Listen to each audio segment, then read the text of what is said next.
I don't recommend that you work with your husband, because I made him my manager, and then when I decided to divorce him, he had to be fired. In other words, I made him divorced and unemployed all in one day. Word on the street is heating up, and this one hits like a warning siren. Sharina Hudson is reportedly threatening to go public with explosive claims about Kevin Hunter, alleging he had Wendy Williams hooked on substances for years while she was on air.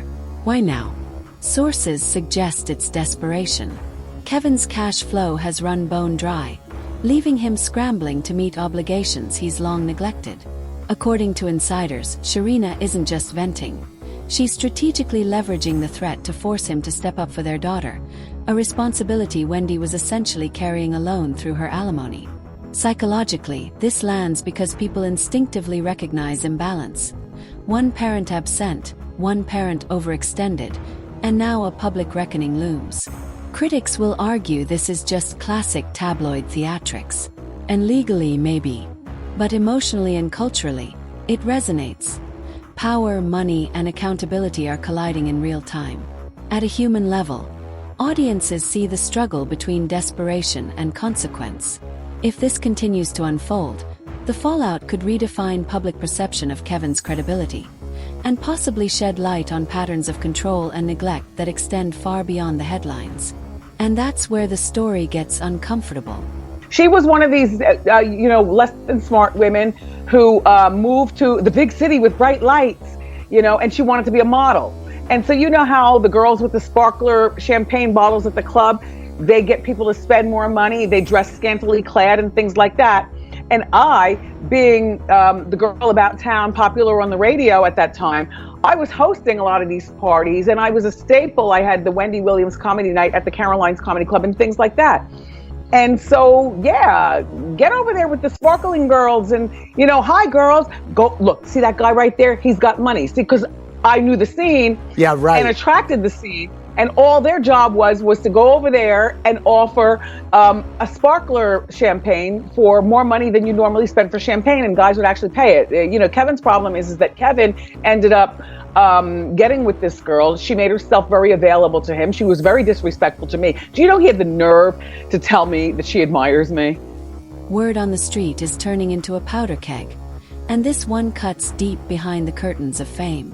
Sharina Hudson is reportedly sitting on explosive knowledge about Kevin Hunter, claiming he kept Wendy Williams medicated just enough to perform on her own show while allegedly manipulating her life off camera. The whispers suggest it wasn't just about control, but about a fear of Wendy leaving TV for radio, a plan Kevin allegedly couldn't tolerate. Sources say the very tea Wendy drank every day on set may have been laced with substances to keep her compliant but slightly delusional. Psychologically, that resonates because we instinctively recoil at the thought of someone weaponizing dependency for personal gain. And it explains what audiences had long noticed: the off moments, the confusion, the infamous fall in the green suit. Critics will scoff and say, that's conjecture. But patterns, repeated behaviors, and insider testimony are hard to ignore. The alleged scheme was surgical. Keep Wendy medicated, keep the show running, maximize profit, and discard her when no longer convenient.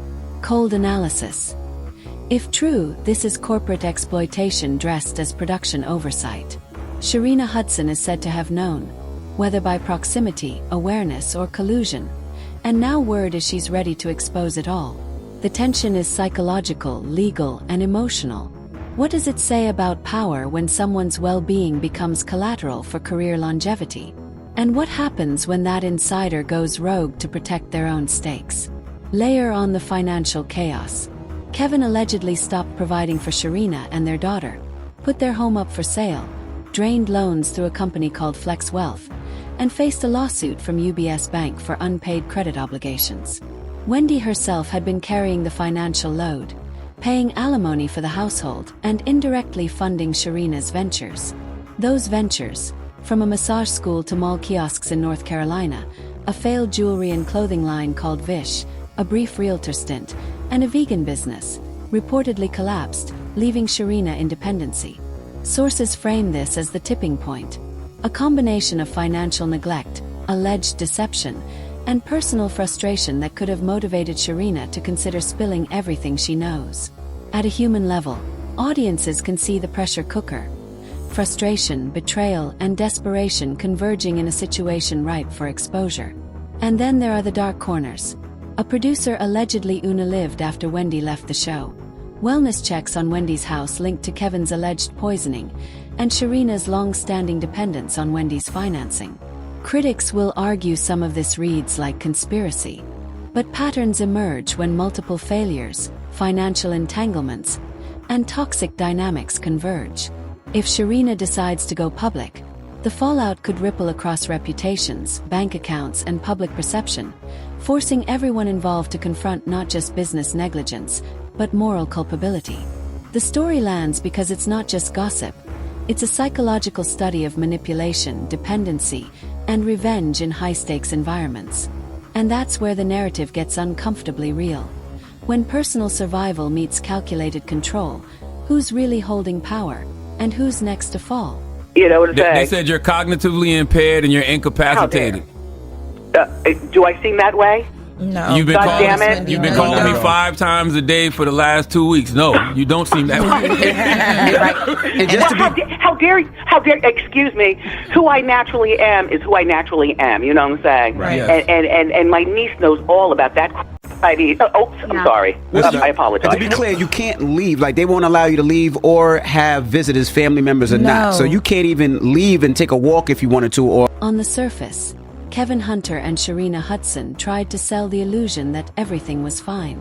The birthday posts, the public tributes, the all caps, "Happy birthday, my queen, mother, chef, wife." They were a performance. Kevin wrote, "If you want it, you can get it for the rest of your life," painting a picture of loyalty, devotion, and marital bliss. But those posts masked a far darker reality. Sources claim that once the money stopped flowing, the alimony that had been supporting Sharina and funding her ventures, her reason to stay evaporated. Suddenly, the narrative shifted from loyalty to survival. She reportedly returned to her family, a remarkable move considering she had long severed ties with them. Psychologically, this is a critical pivot. The safety net she assumed she had secured vanished overnight, leaving her scrambling for stability in a life she thought was insulated by Wendy's financial generosity. Family insiders did not mince words. Sharina's uncle allegedly placed blame squarely on her shoulders, arguing that she played a significant role in Wendy Williams' toxic divorce. "She's a strong girl. She should know right from wrong," he said. According to him, Sharina abandoned her home state of South Carolina years ago and rarely returned for holidays or family events. At the time, she likely believed she had locked in financial security through Kevin and Wendy's divorce settlement, that she had secured the bag. But that bag was built on unstable ground. Kevin's finances were already precarious, and the alimony he once received from Wendy was no longer a guarantee. Analysts observe the psychological dimensions here. When your dependency is built on someone else's cash flow, the moment that flow stops, your entire strategy collapses. Court filings paint a picture of chaos. Kevin, allegedly desperate, filed for the 5th time to vacate and set aside his divorce settlement with Wendy, citing fraud, misrepresentation, and misconduct. He even leaned on an affidavit from Wendy's friend, Regina Schell, who reportedly observed Wendy's banking and private financial planning with Bank of America. According to Kevin, this suggested Wendy was hiding assets. Meanwhile, Wendy's guardian, Sabrina Moresi, countered, claiming Kevin had already been unjustly enriched. She alleged that while Wendy's pay had been cut due to her absence from the show in 2021, Kevin continued receiving alimony payments totaling $112,500 over 3 months. Cold analysis. Kevin's financial house is crumbling under legal scrutiny, debt, and a system he no longer controls. In other words, the man Sharina once relied on as a provider is now broke, overextended, and legally trapped. A far cry from the image presented on social media. Layer on the personal stakes, and the story becomes far more combustible. Some reports suggest Sharina may have been aware of Kevin's alleged infidelity, echoing patterns that ruined Wendy's marriage. This is not merely speculation. It's a psychological pressure cooker.